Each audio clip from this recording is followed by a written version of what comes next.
welcome back. I know it's been a while, lots been going on, but I actually have a special guest here today. As you all know, Travis from the Prepared Homestead.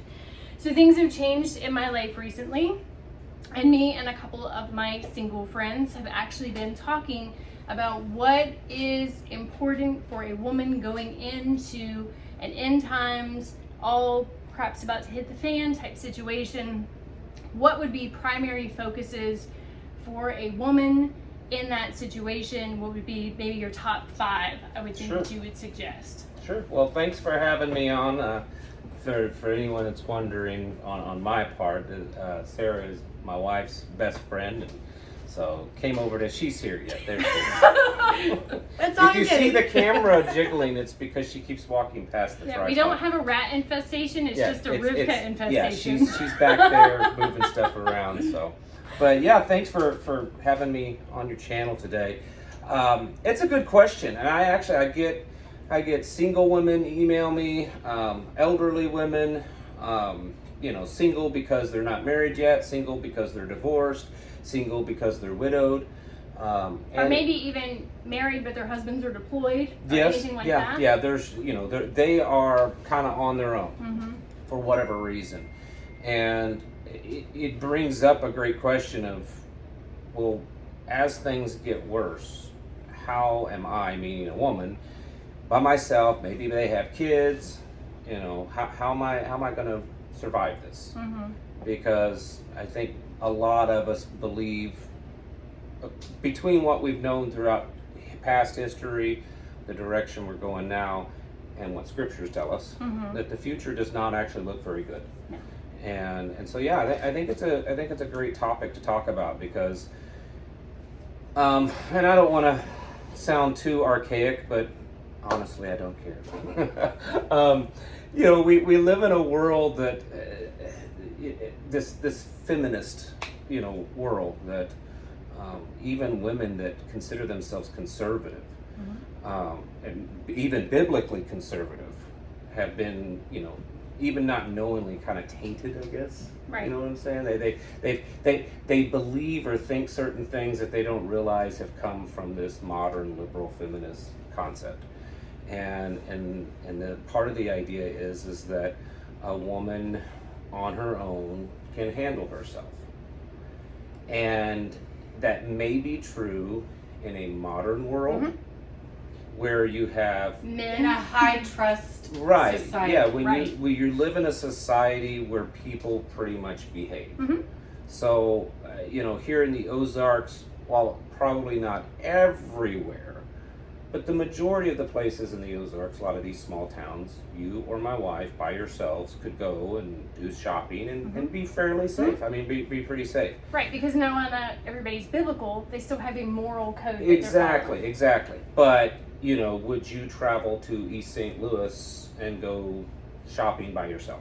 No. I mean, I wouldn't go there unless I had my body plates on. I wouldn't go there with you. I wouldn't with go you. there. Right. I wouldn't go there with a bunch of men. But so we're already in that world, and as things fall apart, I think what a lot of, especially just Western women, not necessarily biblical or not, but just Western women don't realize that the only reason it's okay, or if there's even the capability of a woman being single, like truly single today, is because of this modern Western world where things are somewhat safe. Right. But, can you be a completely single on your own woman in Afghanistan or Somalia or many other places in the world today? No, of course not.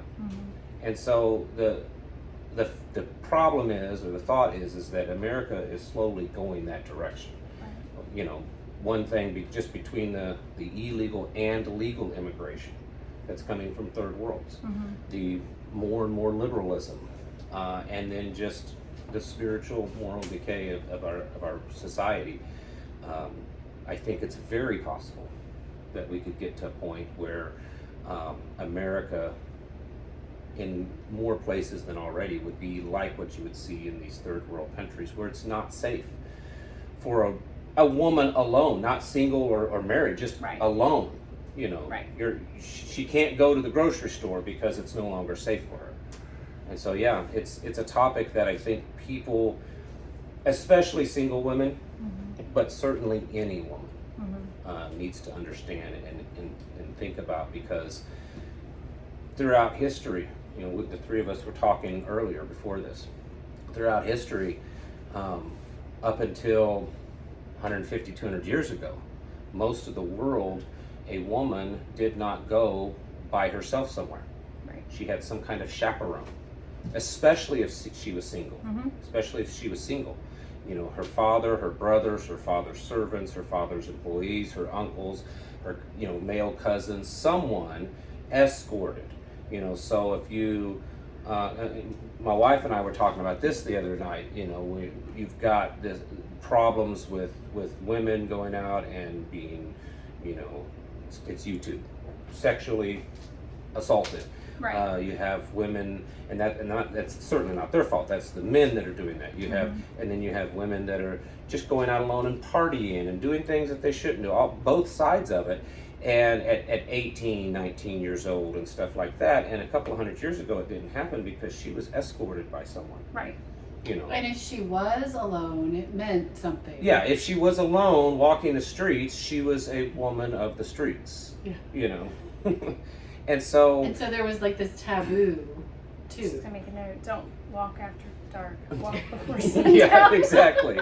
So yeah, the reality of that day coming sooner than we know, I think it's something that women should know. I think that's a big difference in the Torah whole Bible movement, is that, you know, realizing that is in part one of the things that the Father originally created was this. It wasn't because, you know, and this is the thing in women nowadays, oh, the Bible is so, you know, anti-woman and no, at the time that it was written, it was actually kind of progressive, you know, compared to radically progressive. Yeah, compared to the norms at the time. Yeah, other surrounding and and this idea of that we, you know, need to get back to where, you know, women aren't just,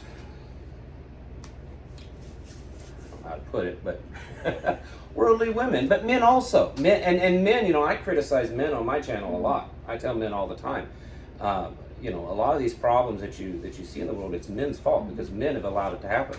Men haven't stood up and done their job. Men haven't taken their rightful place in their home as the headship. Men haven't taken their rightful places in churches.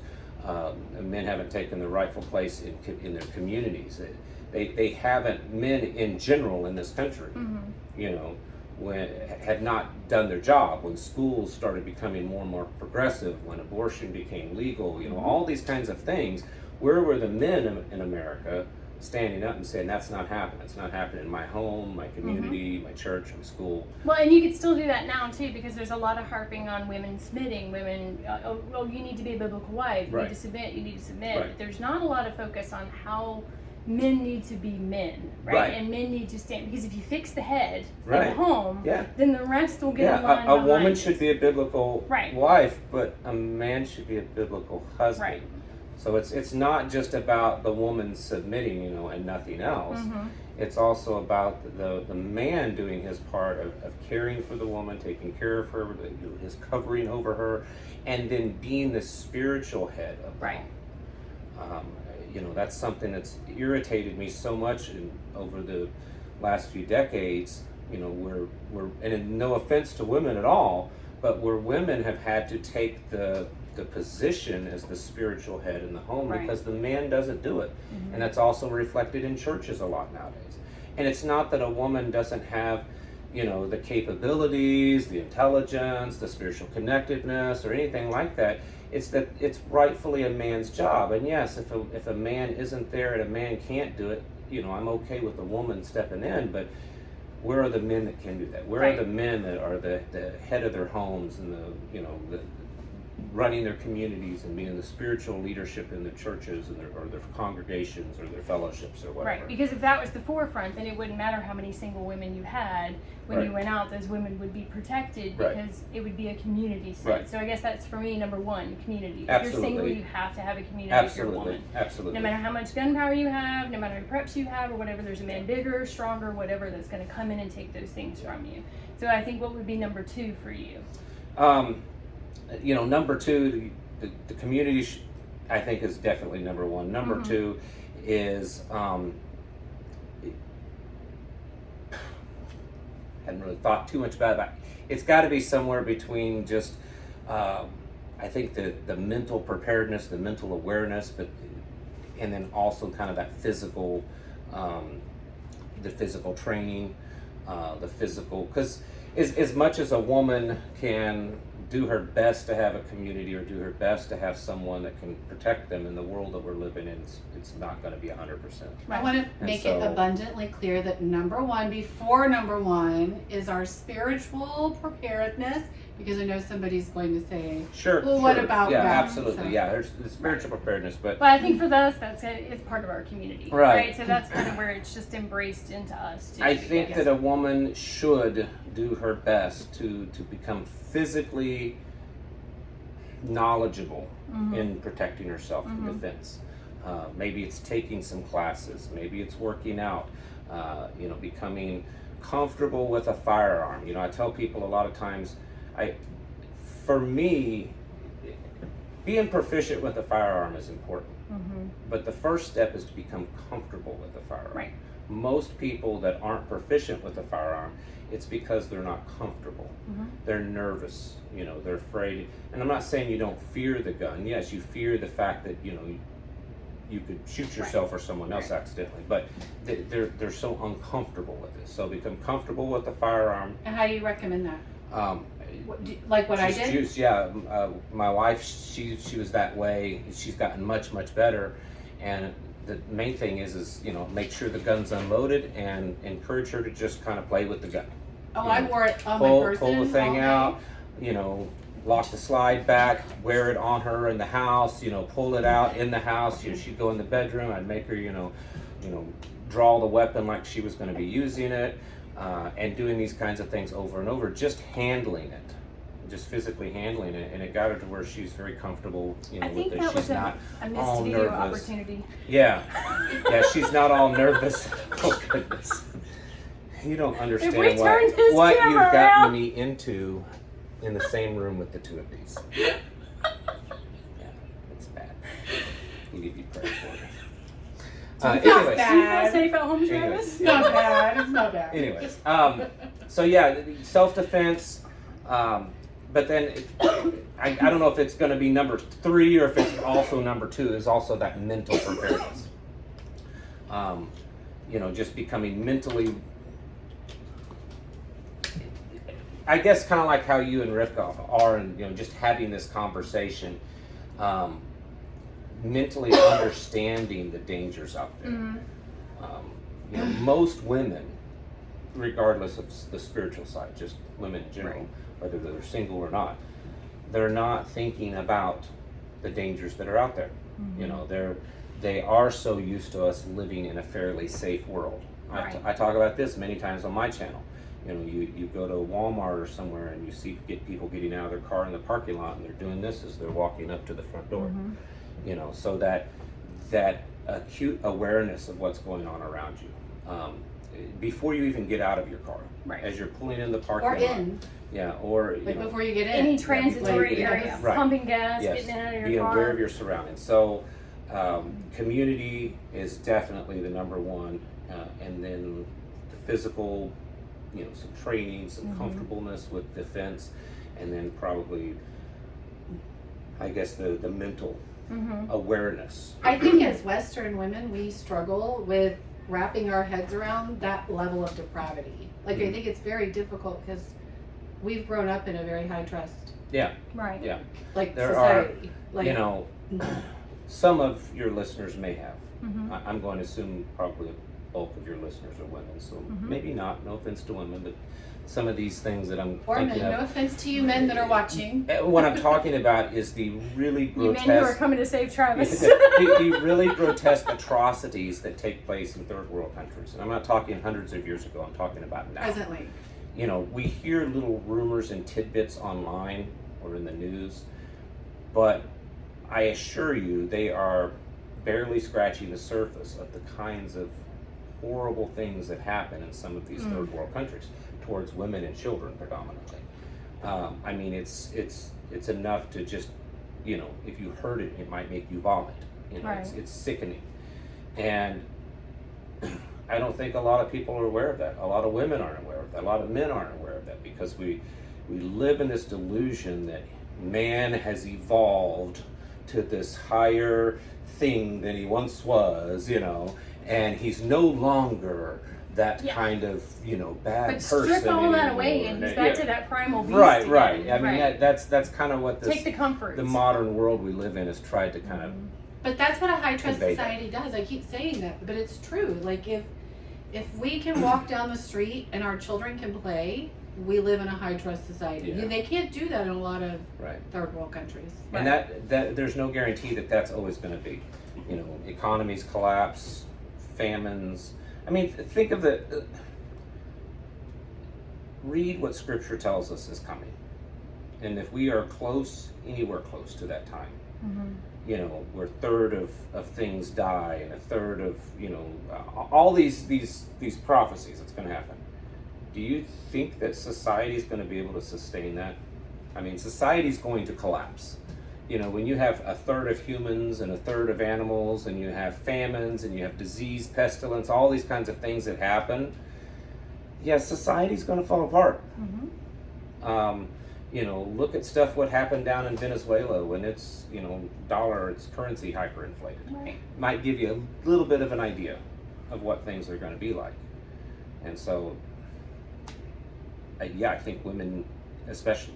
2 or 3? Are we on 3? I think we're on 3. Are we on 3? I think a fourth one would be, you know, in all your spare time with all this other stuff, you know, familiarizing yourself with the plants around you, right? Building a trade or a talent or something like that to make yourself, so you found this community, right? Now you need to be useful in that community, right? You can't just move in and expect everybody to do stuff for you or question why they're not doing what you want them to do. You have to kind of take it by the reins, like, this is what I want my homestead to look like, this is what I want my children to do, and then lean on your community when you need help, right? And say, I need this or I need that, or maybe, like, you know, today I needed my guns cleaned, right? Travis came and took my guns apart and showed me how to do all that. That's why we're here. Right. So, and I became very familiar, right? My guns were in pieces across my countertop, right? And so it was useful.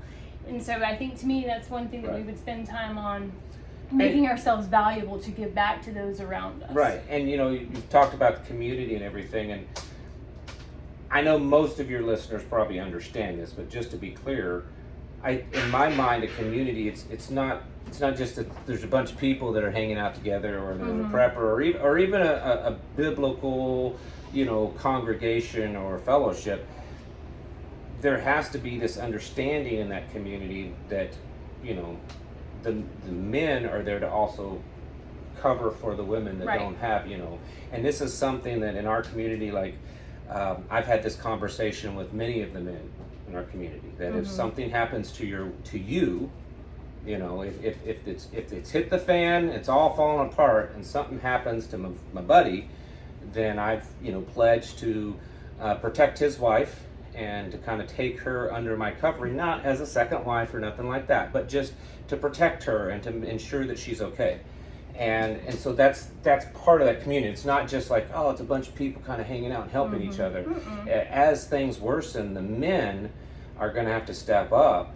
And again, it doesn't mean that you take that woman in as your wife or anything. It's that you step like a up. sister We want to be abundantly clear. Yeah, I'm not into sister wives or anything like that. But it's about the men stepping up and doing their job. Okay, doing their job, and not just, oh yeah, you know, I'll occasionally go over there, you know, and help clean your guns. It would be, You know, are things taken care of? You know, are you safe? You know, if you have to go out and do something, depending on the scenario, maybe I need to go with you. You know, I mean, there could be a time that it's not safe for you to go out. Right. And So to the grocery store, right? It would be, so it would be a thing that, you know, maybe the two of you go shopping and I'm going with you, you know, or some other man, you know, men in our community, all those which is also things that are talked about in our area. That, you know, would there? I'm kidding. I'm kidding. We don't know how hard this is. But I have a dishwasher. Does that count? I mean, I really don't have a dishwasher. Yeah. You do. I have a vacuum. She's 12. Yeah, we have two 12-year-old dishwashers.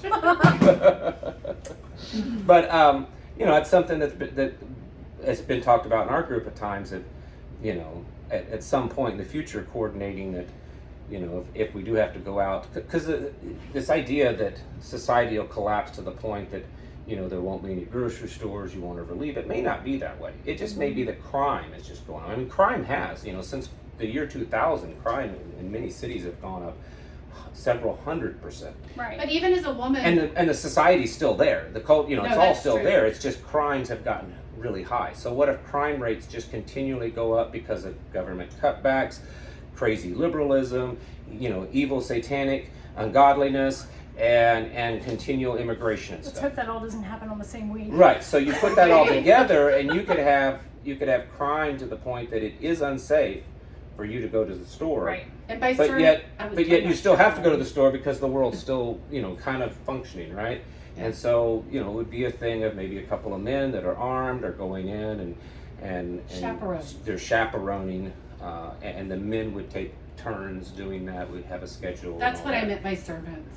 Chaperones. Like, chaperones. What do they call well, it? I mean, back in biblical times, there were servants. What did you call it, though? Like, just a minute ago, when you were talking about the man that would take them. Like, it was sometimes their brothers, uncles, cousins, but it was the man, the servants of the father's servants. The servants of the father. Many times he would usually designate one for like a daughter or something. But I would say, well, they had ladies' maids too. Right, that would always go out with depending them. on the wealth. I would argue though that from very early on that making yourself valuable,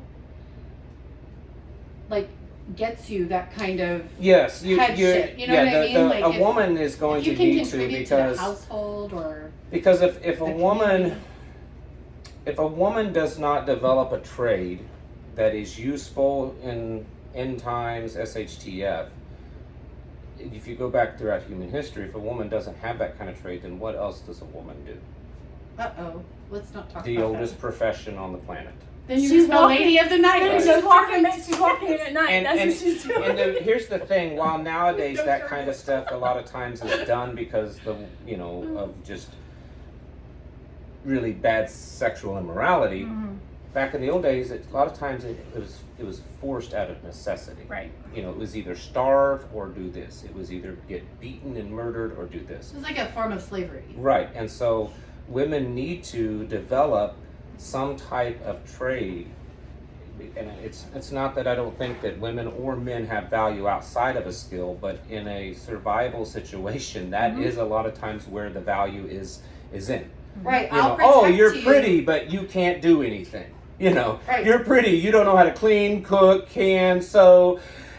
Guess what? I'll take the less pretty woman that knows how to do all those things. It's like when it got really bad, and everybody's like, "Can you catch a chicken now?" Because that's the exactly. The memes, you know, during COVID, where it was like some, you know, big Russian woman that's not attractive, you know, catching a chicken. And, right.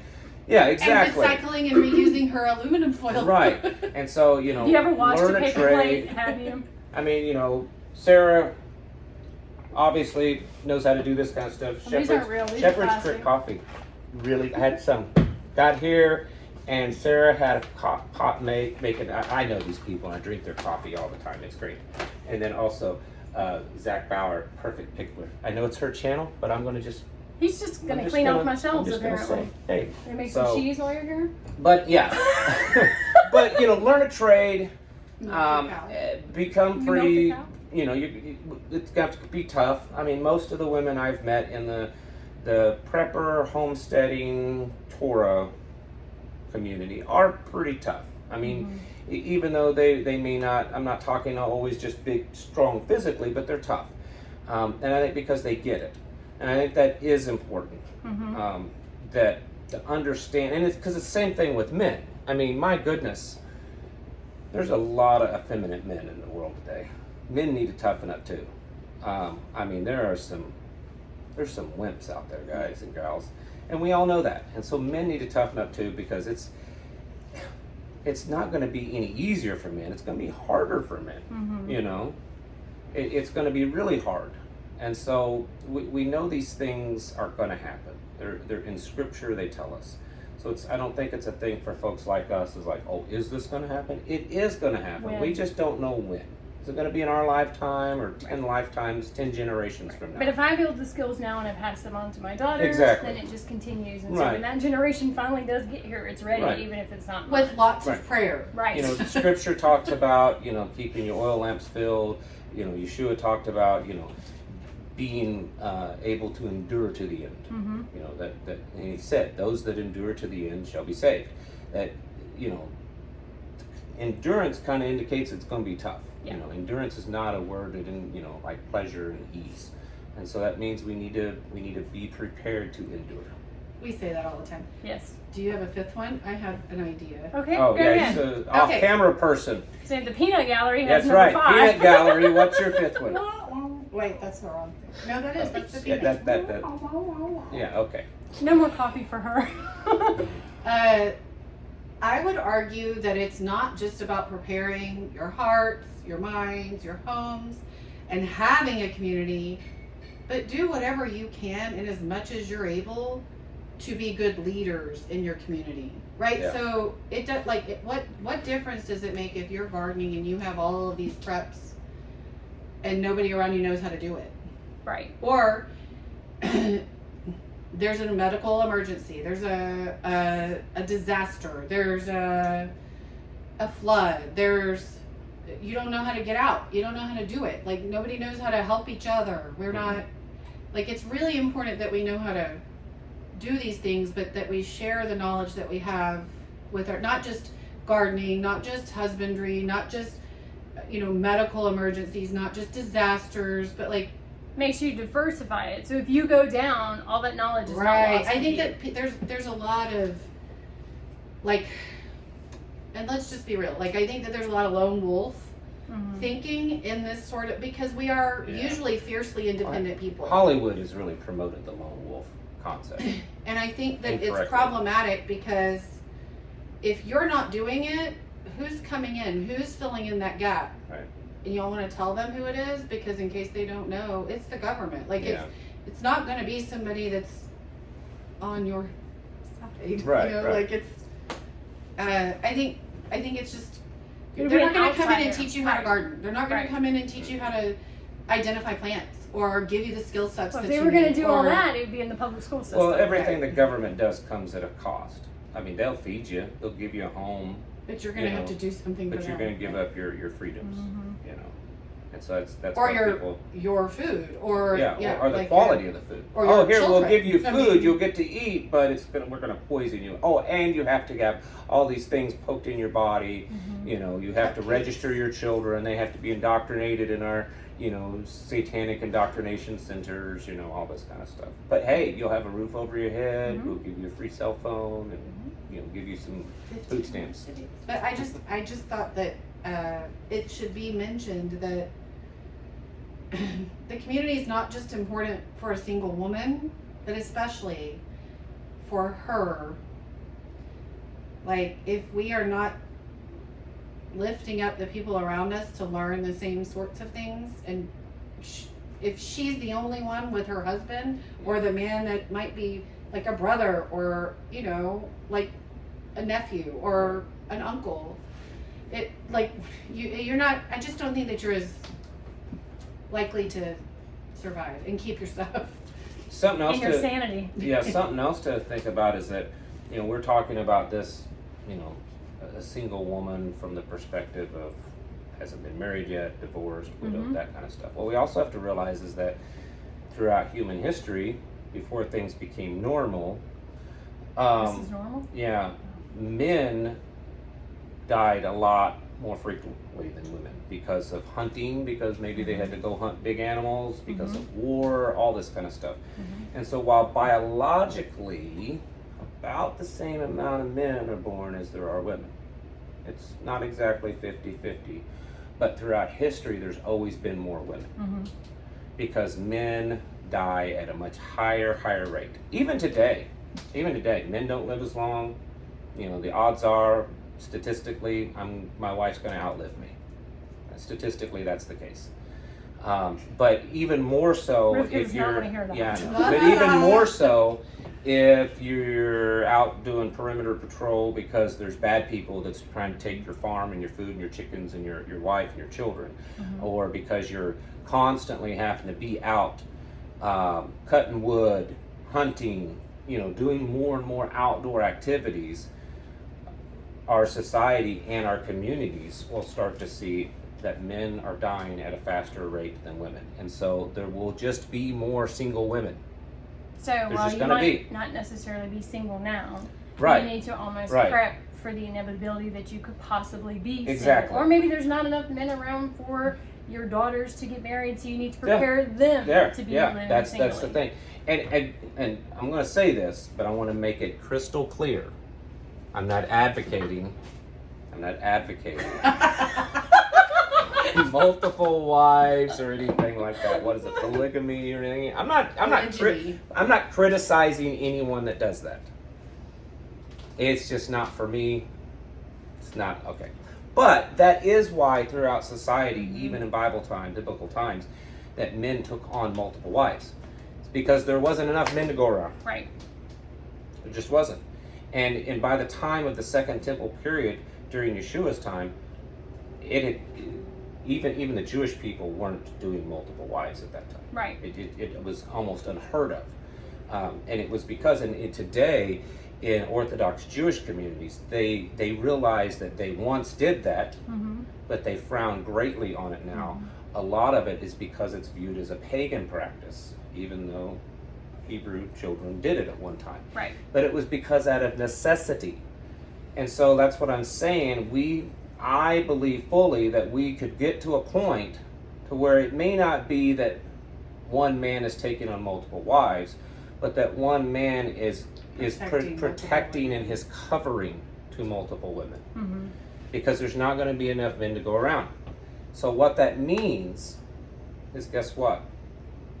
Women are going to have to step up and do more things. So if you let's say we all live, let's create a Torah commune, okay? And we've got the land, and it's the end times, and the world has come to an end, and we've got 100 adult people living on it, and you've got 20 men and 80 women. You can't expect those 20 men to do all the hard labor and everything. Some of those women are going to have to step up and do it. The younger women, you know, the women that maybe aren't mothers yet, where they, you know, they're 18, 19, they're good and strong, you know, like your daughters, our older daughters. You know, they may have to be going out and doing hunting, which they used to do. You know, going out and plowing fields and foraging, and you know, because it's about survival. And relieving some of those duties from the men. So these are just things to think about as a community moving into end times. That you know. But I want to make it clear, though, that things are going to change when you are looking for a place to live. That's one of the things that you should consider. Not who's going to take care of me and do this for me and who has it all better and together, but like who has the wisdom and knowledge to do the stuff, and are they like-minded? Like we have neighbors that are very like-minded. Yeah. I mean, even people that are not spiritually like-minded. Like where we live, it's funny, we have almost I say neighbors, but then I don't mean all like the next door. Christian types of religions. Like, you know, there's us, you know, we're Torah, and then we've got people over here that are like Catholic, and we've got someone up here that's Latter-day Saints, and you know, we've got all these different, you know, of course some Baptists, Seventh-day Adventists, all in the area that we live in. I mean, within a walk, you know, I mean, we live out in the sticks, so we would consider neighbors. But so we don't necessarily align biblically on everything, but we align very much when it comes to, you know, socially. Those are like our direct prepping neighbors. And, yeah, I mean- and we've all made, you know, agreements and pacts that if, you know, when things hit the fan, we have a plan. This is how we're all going to, you know, act together and stuff. So, but of course, that kind of tribe can only get really so close. Once you get into that, to me, that's the kind of the outer tribe, and then the people that are like-minded but also spiritually, you know, like-minded. Then that's kind of your inner Right. tribe. Your core group. Yeah, your core group. But- Anything else for single women? No, I mean, I think for the most part, I think we did a good job of kind of highlighting good Yeah. notes to kind of do and prepare. And, you know, of course, everybody can always leave any other ideas down in the comments. I mean, Fear is a major problem that I Right. think for women specifically. It's a spirit that attacks right. pretty frequently. But, And I think that thinking about these things ahead of time can help curb a lot of that Right. Yeah. fear. But the other end of the spectrum is don't think you're going to be Superwoman, Wonder Woman, because you talked about lone wolf, and the reality is it's the same way with the men. I've actually face to face talked with people, with men that were, you know, Special Forces, Green Beret, Army Rangers, you know, the real deal, and they flat out told me that even with their skill level, they couldn't be a lone wolf necessarily, because I don't care how good you are. I don't care how much guns you have. I don't care how many bullets you have. I don't care how fortified you are. 10, 12 guys, and you're done. Right. You can't stand your ground, no matter how good you are. So women need to understand that, but it's not just for women, it's for anyone. You know, if a man breaks his leg or gets sick and he's out for a few days, you know, how's he going to survive? Is he going to get water and food and take care of things, protect himself and stuff? So Right. we were not, I'm not saying that humans can't be lone wolves, but I think it's a very rare person that's capable of it, and in the end, we weren't created to be lone No. wolves. And you can't We be were a lone wolf created to family. be communal No. people. So if you're a single mom, you're done. Yeah, Like we were you created can't, like, you have to to be a have these family. things, yeah. In a community of families. Right. There is everything from Genesis 1 to the end of Revelation indicates that we were created to be part of a family group of multiple families together. But And also, that's like, just it. know where your water is around you, surrounding you. Sure, have a sure, plan. yeah. Do a lot of the things that you can to curb the fear, because I feel like we make a lot of decisions. Based on fear. Yeah. Yes, and irrationally. I because it think those feels kinds of bad. things- It feels crazy. Personally, from my listeners, the actual prepping stuff, you know, like learning how to grow food and water and stuff, I think women have that down better.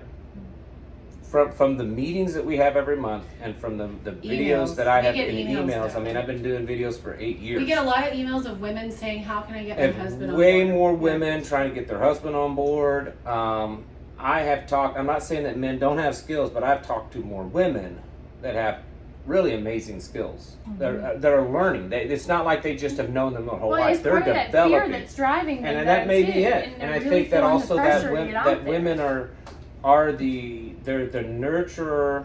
They're the one that's, you know, feels the burden really to kind of feed and take care of the Safety. family. Right, That's safety. where The we are man is driven. doing like the outer, you know, he's the perimeter guard, you know, he's going out and fighting the bad guys. She shares resources. Right, you know, and like in makes our sure home, I things tell the are- kids, you know, I'm the head of the house, and you know, I'm the head of the farm. But inside these walls of the house, she's the boss.